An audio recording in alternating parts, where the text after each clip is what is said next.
तरनवा पास पड़ोसन की कोनो गोतिनियन से, अरे होत मती होके तकरार हो।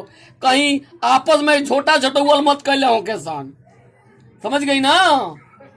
तो मनी मन सोच रहा है।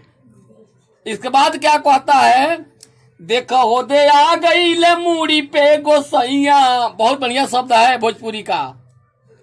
देखो हो दे आ गई ले अरे मूड़ी पे गोसैया, गोदी में लुका गई ली पकड़ी के देहिया। समझ रही है नहीं।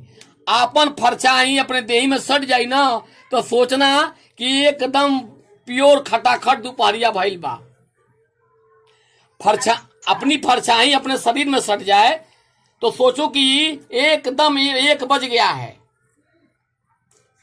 तो वही बोल रहा है कि सूर्य भगवान को कह रहा है, देखो हो दे आ गई ले मूड़ी पे रनवा पास पड़ोसन की कोनो गोतिनियन से, अरे होत मती होके तकरार हो। कहीं आपस में झोटा झटौल मत कैले हो के सन, समझ गई ना। तो मनी मन सोच रहा है। इसके बाद क्या कहता है, देखो हो दे आ गई ले मूड़ी पे गोसैया। बहुत बढ़िया शब्द है भोजपुरी का।